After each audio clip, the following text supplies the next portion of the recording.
महाराष्ट्र काय कर्नाटक काय सर्वांनी सबस्क्राईब करा खिलार महाराष्ट्राची शान आणि क्लिक करा बेल आयकॉनवर. एन्जॉय.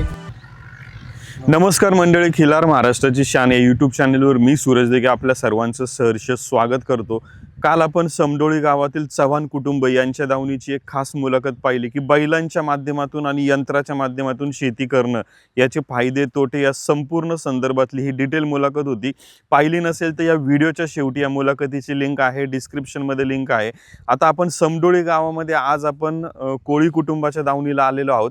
त्यांच्याकडे एक जातीवंत खोंड कालवड सध्या आपल्याला पाहायला मिळते. कुठून काय आणली माहिती घेऊ.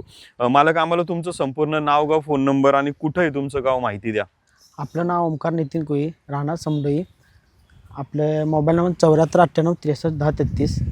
आपण राहतो समडोळी, रामनगरला राहतो आपण. मालक, आता आम्हाला एक विचारायचं आहे की शेती करत असताना आज तुम्ही शेती पूर्ण वेळ करता का काही वेगळा उद्योगधंदा, व्यवसाय, नोकरी काय करता? नाही, आपण कामाला आहे मिरज MIDC मध्ये. संध्या आपले काका असतात, आजा असतात राहणार. आम्ही संध्या येतो. MIDC मध्ये काय काम असतं तुम्हाला? आपलं म्हणजे सह्याद्रीमध्ये आपण ऑपरेटर आहे म्हणजे हे. मग आता MIDCतलं काम सांभाळून ही जनावरं सांभाळणं, खिलार सांभाळणं सोपं आहे का अवघड आहे? नाही, सोपं आहे तसं म्हणायला गेलं तर. मग तुम्ही कामावर असताना घरी कोण बघतंय सगळं? आजोबा असतात, काका असतात, घरातले सगळेजण असतात. आता आम्ही एक कालवड आणि खोंड पाहतोय, हे कुठून घेतलं, काय घेतलं, सगळी माहिती द्या आम्हाला. ही कालवड उमराणी सोन्याची पैदास आहे. आपण उमराणीतनं कालवड घेतल्या. हे आहे हे चित्ररुक्मान गुरातला आहे. हा.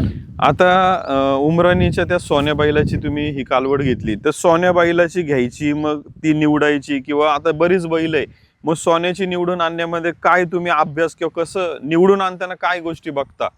म्हणजे आपलं शरीर, शिंग ते ठेवणं रचना, कानाची रचना, परत मागं सगळं रुबाबदार त्याचा. सोन्या बैलाचीच का निवडली, किंवा अजून पण बरीच बैल आहेत, त्या बैलाचं काय वेगळे पण ती माहिती द्या आम्हाला. नाही, आपण सोन्या बैलात कसं रुबाबदार राहणेपणा, शिंगाचा ठेवणेपणा, मागचं शरीर म्हणा, लांबी रुंदी.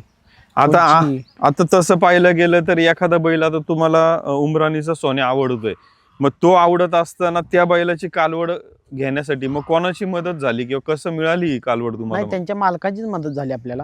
मग त्यांनी कुठं गाय भरली, कोणाकडे आहे, त्या माध्यमातून मिळाली? हो हो, ठीक. त्यात महिनाभर आपण सांगितलेल्या आपल्याला पाडी पाहिजे तुमच्या बैलाची, मग त्यांनी पाडी हुडकून ठेवली. काय किमतीला आपल्याला मिळाली ही पाडी? आपल्याला तरी 50,000 मिळाली. मला आता एक विचारायचं आहे की खोंड पण तुम्ही आता सलगरे भागातलं खोंड आणलंय, बुजार बाराच आहे, तर कुठल्या कामासाठी आणलंय आपण खोंड? आपण शर्यती कामासाठी आणलंय, शर्यतीच्या अवतासाठी. शर्यत कुठल्या प्रकारची चालते इकडं? आपल्या इकडं शर्यत आरत परत. मग आता आणून किती महिन्याचा असताना आणला? आपण आता 8 महिने असताना आणले. आता किती महिन्याचा आहे? आता हे 10 महिन्याचं खोंड आहे. आता आणल्यापासून व्यायाम आणि खुराक काय देत आहे त्याला? व्यायाम असं अवताला झोपणे, फिरवणे, घोड्याबरोबर त्या बैलाबरोबर फिरवणे, परत खुराक असतो, सातो असतो, शेंगपेंड असते त्याला. आता सलगर भागातलं वासरू आणणं, सलगर भागामध्ये बुजार जास्त असतात, वासर चपळ असतात, मग शर्यतीला या बुजार पानाचा, चपळ पानाचा काय फायदा होतो तुम्हाला? त्यासाठी आपले खोंड म्हणजे टॉपला पळतात. पण आता असं ऐकलंय की लई पण बुजार असलं तर ते थोडंसं बुजारपणा कमी करावा लागतो, काय असं असतं त्याच्यामध्ये? तसं काय नसतं, त्याच्यावर असते ना ती, आपण शहाणं करेल तसं असतं.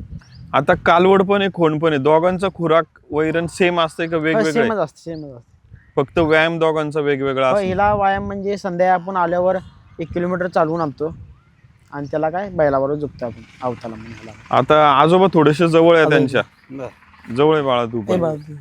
आजोबा, आता तुमचा नातू बरोबर ना? नातू आता इथं हे गाई बैल सांभाळतोय. तुमच्या काळात कसं असायचं गाई बैल? सगळे असायचेच की पहिला, पण अशी परता नव्हती पहिला, आता आल्या सगळी खलास. त्यावेळेस कसं होतं मग प्रथा? त्यावेळी होती की ही पहिला म्हशी बिशी अशा सगळ्या होत्या. बैल ही पहिला बैलानंच आऊत परायचं का पहिला. मी बी पहिला आऊत भाडं करत होतो, सगळं करत होतो.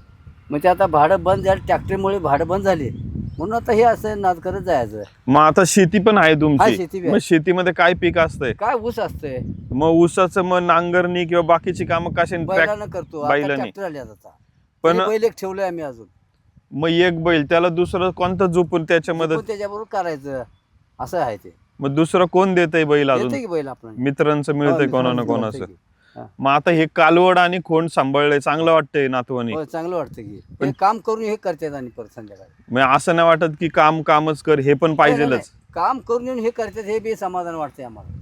जर हे दावणीला नसेल तर समाधान नाही. मग मग ते काम करतात तिकडचे तिकडे फिरतात, मग त्याचं काय उपयोग? आल्यानंतर काम लागावं म्हणून हे केलंय खरं सांगायचं म्हणजे हे असल्यामुळं माणूस हा, घरी माणूस येणारच. बघतंय, काम करतंय, तासभर थांबतंय, हे असं मुळे होतंय सगळं.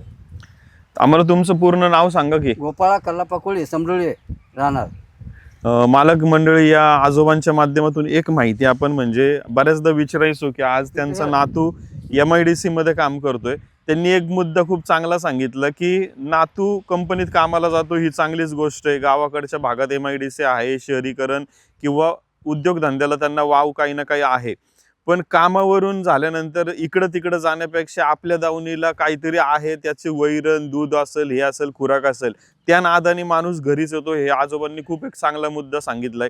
तसं पाहायला गेलं तर शहरी भाग असेल, गाव भाग असेल, या प्रत्येक भागामध्ये आपण घरी कुठला ना कुठला देशी गोवंश नाद हा जपलाच पाहिजे की जेणेकरून इकडं तिकडं आपण चुकीचा वेळ देण्यापेक्षा आपल्या दावणीला वेळ दिला आणि चांगले गोवंश सांभाळले तर नक्कीच कौतुकास्पद गोष्ट आहे. आज आपण मालकांचं सर्वांचं कौतुक करूया. दावणीला चांगले बुजार खोंड आणि एक कालवड सांभाळलेली पाहायला मिळते. आणि आज एक गोष्ट जर पाहायला गेलं तर शहरी भाग असेल किंवा गावाकडचा भाग असेल तर या नादामुळे सर्वात जास्त आपल्याला त्यांचे मित्रमंडळी असतील, हे असतील, हे मोठ्या प्रमाणामध्ये पाहायला मिळतात. की आज मालक तुमच्या व्यतिरिक्त अजून तुमच्या मित्रमंडळींमध्ये काय काय आहे तुमच्या दावणीला? सगळ्यांच्या मध्ये खोंडे असते, काही ना काय असतंय. असतं. मग त्याचं वैरण हे तुमची शेतातलीच असते? शेतातली असते की. मला एकदा नाव गाव फोन नंबर सांगा. आपलं नाव ओमकार नितीन कोळी, राहणार समडोई. आपला मोबाईल नंबर 7498931033. मला खूप खूप धन्यवाद मंडळी. आज या मुलाखतीच्या माध्यमातून आज आपण समडोळी गावातली काल एक सुंदर मुलाखत पाहिली, आज एक पाहिली. आता उद्या आपण अजून एका मुलाखतीच्या माध्यमातून माहिती घेण्याचा प्रयत्न करूया. चॅनल लाईक, शेअर, सबस्क्राईब करा मंडळी. खूप खूप धन्यवाद. खिल्लार महाराष्ट्राची शान